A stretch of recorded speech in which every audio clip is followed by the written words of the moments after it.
ini saya sedang berada di Jakarta International Stadium, JIS Jakarta Utara, tempat di mana Gubernur DKI Jakarta Anies Baswedan melaksanakan sholat Idul Adha 1443 Hijriah tahun ini.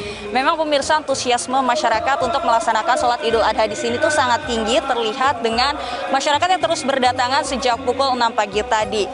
Dan pemirsa, dijadwalkan sholat Idul Adha di JIS ini akan dimulai sejak pukul 6.30 waktu Indonesia Barat dengan daya tampung 20.000 orang. Adapun memang sebelumnya Gubernur DKI Jakarta mengajak masyarakat Jakarta untuk melakukan sholat Idul Adha dengan beberapa syarat yang perlu dipenuhi, seperti jamaah harus melengkapi dosis vaksinnya dengan dosis ketiga atau booster. Begini, ini penyelenggaraan mengundang pada siapa saja.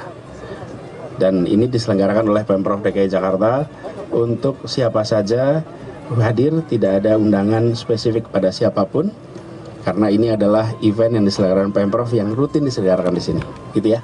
Namun pemirsa, para jamaah yang akan mengikuti sholat Idul Adha di JIS ini pun telah diimbau sebelumnya untuk menggunakan kendaraan atau transportasi umum karena daya tampung kendaraan terbatas dan terdapat beberapa jalan yang ditutup.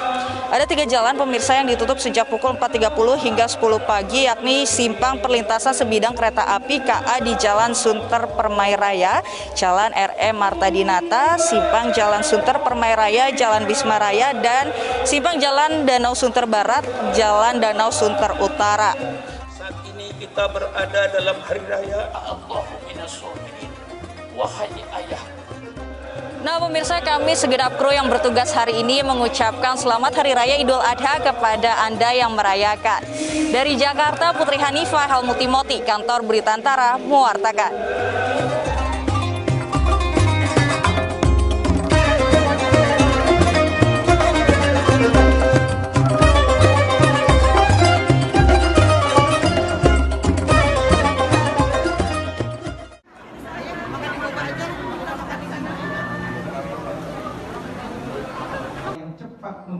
Kedutaan Besar Republik Indonesia KBRI Kuala Lumpur, Malaysia, tahun ini kembali menggelar sholat Idul Adha bersama masyarakat dalam jumlah terbatas. Setelah Malaysia mulai masuk fase transisi menuju endemi COVID-19, pelaksanaan sholat Idul Adha 1443 Hijriah harus menyesuaikan standar operasional prosedur yang telah ditetapkan oleh pemerintah setempat. Lebih dari 200 jemaah mengikuti sholat Id yang digelar pada Minggu 10 Juli, mulai dari staf dan pejabat kedutaan, pengurus organisasi masyarakat, beberapa atlet nasional hingga mahasiswa Indonesia yang sedang meneruskan pendidikan di Malaysia. Di antara jamaah tampak hadir antara lain Duta Besar Republik Indonesia untuk Malaysia Hermono dan Wakil Duta Besar Republik Indonesia untuk Malaysia Rosi Verona. Tahun ini kita dapat merayakan sholat Idul Adha bersama, dan ini tentu harus kita syukuri. Semoga pandemi COVID-19 akan pergi selamanya sehingga kita akan terus dapat merayakan Idul Adha, Idul Fitri secara bersama-sama. Bertindak sebagai imam sekaligus khotib sholat Idul Adha di KBRI Kuala Lumpur kali ini adalah Roy Surya, pimpinan cabang istimewa Nahdlatul Ulama Malaysia, Muhammad Mahbubi Ali. Setelah melaksanakan sholat Idul Adha, masyarakat yang hadir bersilaturahmi sambil menikmati sajian yang menjadi hidangan favorit banyak warga negara Indonesia di perantauan, yaitu bakso. Dari Kuala Lumpur, Malaysia, Firna Setiorini, Kantor Berita Antara, mewartakan.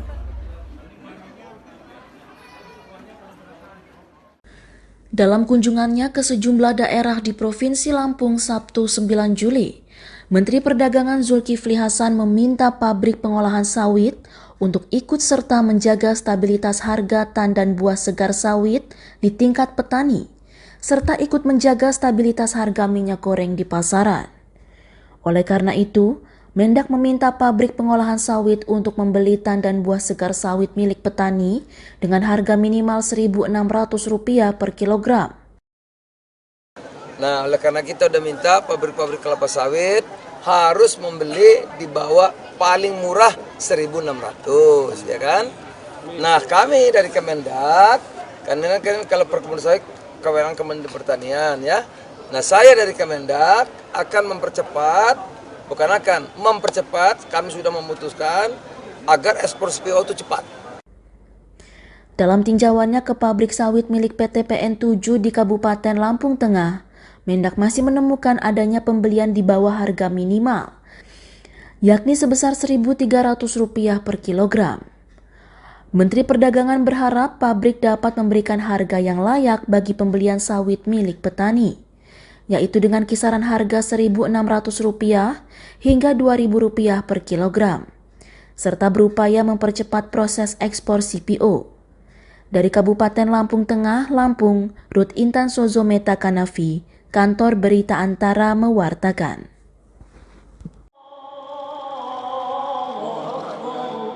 Yang Mulia Bapak Presiden beserta Ibu Hajah Iriana Joko Widodo. Idul Adha adalah satu hari besar bagi semua umat muslim seluruh dunia, tak terkecuali di Indonesia. Tahun ini Idul Adha 1443 Hijriah dirayakan dengan pelaksanaan sholat Id di ribuan masjid dan musola, termasuk pelaksanaan sholat Id tingkat kenegaraan yang dilaksanakan di Masjid Istiqlal Jakarta. Sholat Id yang dilaksanakan pada Minggu 10 Juli tersebut dihadiri oleh Presiden RI Joko Widodo bersama Ibu Negara Iriana Joko Widodo, serta ribuan masyarakat lainnya. Saat tiba di Masjid Istiqlal pada pukul 6.30 waktu Indonesia Barat, Presiden disambut oleh Imam Besar Masjid Istiqlal Jakarta, Nasaruddin Umar, beserta Menteri Sekretaris Negara Pratikno dan Menteri Pertahanan Prabowo Subianto.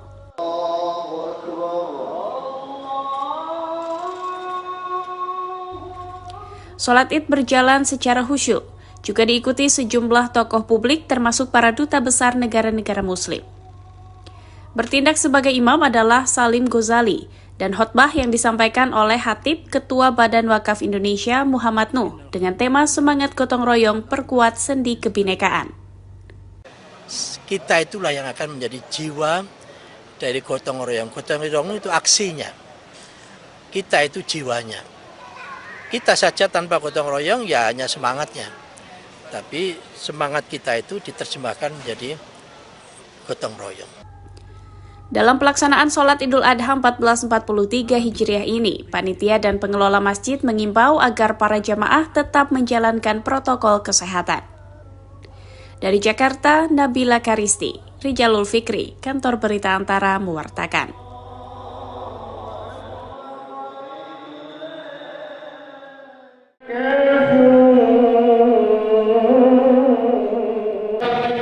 Ratusan warga binaan beragama Islam bersama petugas Lembaga Pemasyarakatan atau Lapas menunaikan ibadah sholat Idul Adha 1443 Hijriah di Masjid At-Taubah yang berada di dalam Lapas Kelas 2A Gorontalo, Provinsi Gorontalo pada Minggu 10 Juli.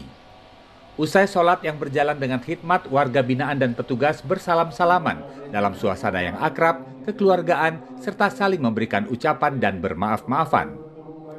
Perayaan Idul Adha 1443 Hijriah ini sejatinya dimaknai dengan momentum keikhlasan, berbagi, serta memperbaiki keimanan dan ketakwaan kepada Tuhan Yang Maha Esa. Makna Idul Adha ini telah dipahami oleh warga binaan pemasyarakatan maupun seluruh petugas lapas. Memaknai pelaksanaan Idul Adha tahun 1443 Hijriah ini sebagai simbol keikhlasan, simbol keikhlasan maupun simbol kesabaran gitu, bagi warga binaan, sehingga kita bisa lebih berbagi rasa, berbagi suka dan duka terhadap sesama kaum muslim. Melaksanakan sholat Idul Adha di Masjid At-Taubah ini dengan tertib, dengan hikmat, dan menyukuri apa dari makna Idul Adha sesungguhnya, yaitu ketakwaan dan keimanan kepada perintah-perintah Allah Subhanahu wa taala. Dari sisi kemanusiaan dan sosialnya, warga binaan merasa bahagia. Kemarin hari Kamis dibuka kunjungan tatap muka, dan hari ini juga mereka melaksanakan sholat Id secara bersama-sama, nanti dilanjutkan dengan pemotongan hewan kurban. Saat Idul Adha tahun ini, pihak lapas menyembelih 3 ekor sapi kurban yang dimasak dan dikonsumsi bersama oleh seluruh warga binaan pemasyarakatan. Kegiatan ini akan melengkapi kegembiraan warga binaan setelah pada Kamis 7 Juli lalu diadakan uji coba layanan tatap muka bagi pengunjung atau keluarga yang ingin bertemu dengan warga binaan. Dari Kota Gorontalo, Provinsi Gorontalo, Adi Winata Solihin, Kantor Berita Antara, mewartakan.